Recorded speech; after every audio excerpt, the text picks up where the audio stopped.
Dillon and student athletes Bailey Greenberg and Sarah Curran. Coach will open up with an opening statement, and then we'll open the floor for questions from the media. Coach? Well, congratulations to James Madison. It was a hard-fought battle, as we knew it would be. And they were led by Player of the Year in Precious Hall, and she did a heck of a job carrying the team, especially there in the second half. But not to take away from, I think, the effort that our team put forth. I was really proud of them sticking together and really battling it out. Disappointed it came up short. Coach, can you compare the first half and the second half and kind of what led to GMU having that 16-point advantage in the second half? Well, it's obvious that they're going to get the ball in Precious' hands and look for her to create shots for herself or somebody else when you're doubling. And then they turned up the intensity on the defensive end. That was a big adjustment that they made. And I look at the final box score, and I'm pleased with the amount of points we scored, but there wasn't a flow to it. So we had to work for every basket. And when that happened, especially there in the third quarter, when we really struggled to score the ball, there's lapses on defense, and that's when they took advantage. Sarah, I know going into the halftime locker room, you guys obviously have the lead. Mm-hmm. How confident did you feel that you guys were going to get the job done? I mean, you always have confidence in yourself and in your team, so we were coming out ready to fight, thinking that, not taking anything for granted. Obviously, JMU is a great team, so it's not like we were coming out thinking we already had the win. But we definitely had confidence in ourselves, especially with the lead that we were able to give ourselves in the first half. And then going off of that, how difficult was the atmosphere in the second half? Did the crowd play a factor at all? Do you guys kind of have trouble, I guess, with some of that noise, or just more of the same?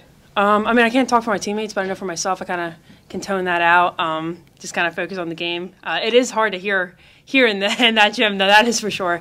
But I guess the hardest part was they kind of went on a run in the third quarter, and we struggled to score the ball. So us not putting the ball in the basket and then in return not getting the stops that we need on the defensive end is what really kind of got us in a downfall. And then we ended up picking it back up, but it wasn't enough. It was too late. JMU seemed to go into a very aggressive man-to-man defense in the second half. What did they do specifically in that man-to-man defense that threw you guys off a little? I think the hardest thing was they were pressuring our guards a lot, so they couldn't see the people on the wings, or like for instance, they couldn't see us posting up, which was hard because they just had so many people on them. So it felt like they had 5 people on them when they were only running 2 people at it, and that kind of just got us out of our flow, and we were never really able to reconnect. Denise, you're expecting to continue the season? Do you think that you'll get a bid? Absolutely. I think we put ourselves in a great position with our non-conference schedule, and then really counting on the NIT. I mean, with the 2 teams that remain with JMU and Elon, obviously JMU here at home has an advantage, but Elon has proven to be a top team. So I'm counting on 2 teams going to the NCAA tournament for the CAA, and then us representing in the NIT, and maybe we'll see another. I mean, you're very familiar with playing for CAA championships. I'm curious when you look at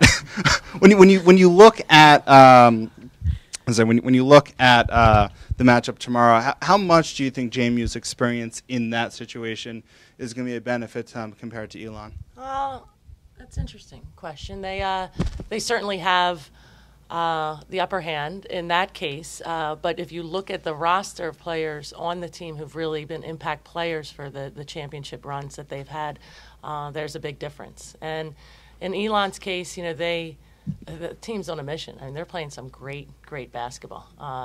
And I think they have a solid group in who's accomplishing that. So it's going to be an exciting game. It's going to be a great game. But, yeah, with JMU here at home and that experience of reigning champs consecutive years, people may think it's in their favor. Bailey, obviously the CAA tournament returns to campus ice, and you guys are fortunate enough to host it.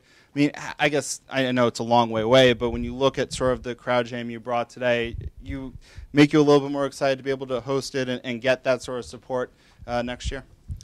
Yeah, so we're going to be losing some of our fan base, the Currans, the Creightons, and the Blackios. But, I have a pretty big family, so I'm hoping they all come out.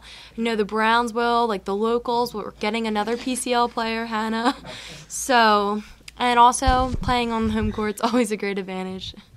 You mentioned the Philadelphia Bays. Obviously, I know you and Kamaya have had your fair share of battles there in the Philadelphia area. What makes her so difficult to guard? Because it seemed like particularly today she was able to attack the basket maybe a little more than we've seen of her for the past couple of games. She handles it really well. Plain and simple. Great answer. Is there any other questions for Coach or the student athletes? Okay. Thank you, everyone. Thanks. Well done, Bill.